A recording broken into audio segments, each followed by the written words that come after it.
मुंबईच्या आझाद मैदानात होणाऱ्या शिवसेनेच्या दसरा मेळाव्याची जबाबदारी मुंबईच्या पदाधिकाऱ्यांवर देण्यात आली आहे। दसरा मेळाव्याच्या नियोजनाच्या पार्श्वभूमीवर 5 ते 6 समिती स्थापन करण्यात आल्यात। यामध्ये प्रामुख्याने मैदान समिती, भोजन समिती, पार्किंग समिती, वाहतूक नियोजन, स्टेज समिती स्थापन करण्यात आली आहे। कुंभमेळा मंत्री समिती आणि कुंभमेळा शिखर समितीची स्थापना करण्यात आली आहे। कुंभमेळा मंत्री समितीचे अध्यक्ष मंत्री गिरीश महाजन असणार आहेत, तर या मंत्री समितीमध्ये भुजबळ, दादा भुसे आणि उदय सामंत, शिवेंद्र सिंह राजे भोसले, माणिकराव कोकाटे आणि जयकुमार रावल सुद्धा सदस्य असतील। पनवेलमध्ये भाजपला धक्का बसला। भाजपचे माजी नगरसेवक हरीश केणी यांनी काँग्रेसमध्ये प्रवेश केला। टिळक भवनामध्ये प्रदेशाध्यक्ष हर्षवर्धन सकपाळ यांच्या उपस्थितीमध्ये पक्षप्रवेश पार पडला। 100 वर्ष जुन्या असलेल्या स्पोर्टिंग क्लब निवडणुकीमध्ये स्पोर्टिंग क्लब पॅनल विजयी झालाय। ही निवडणूक पक्षीय नसली तरी सुद्धा शिवसेनेचे आणि स्पोर्टिंग क्लब पॅनलचे विकास रेपाळे यांच्या विरोधामध्ये भाजपचे राजेश मडवी यांचे स्पोर्टिंग कार्यशील पॅनल निवडणूक लढवत होते।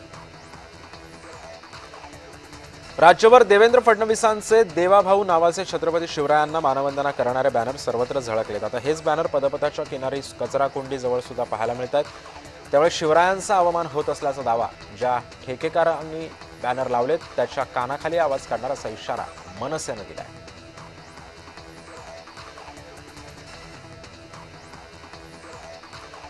सहाय्यक पोलीस आयुक्तांनी माजी खासदार इम्तियाज जलील यांना कोर्टामध्ये आता सध्या हजर राहण्याची नोटीस पाठवली आहे। या नोटिशीवरून इम्तियाज जलील यांनी पोलिसांवर गंभीर आरोप केला।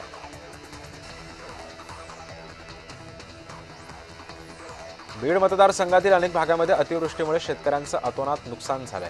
आमदार संदीप क्षीरसागर यांनी नुकसान झालेल्या भागामध्ये जाऊन नुकसानीची पाहणी सुद्धा केली। अतिवृष्टीने रस्ते वाहून गेल्यानं थेट ट्रॅक्टरमधून जात पाहणी करण्यात आली आहे।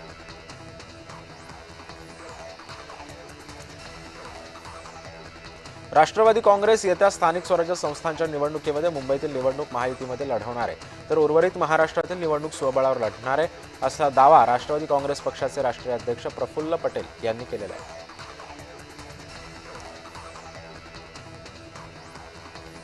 छत्रपती संभाजीनगरमध्ये झालेल्या मराठा समाजाच्या गोलमेज परिषदेवर राधाकृष्ण विखे पाटलांनी प्रतिक्रिया दिली। गोलमेज परिषदेबाबत मला माहीत नाही, ज्या सरकारनं आरक्षण घालवलं त्यांना कुणी जाब विचारत नाही असं सुद्धा विखे म्हणाले।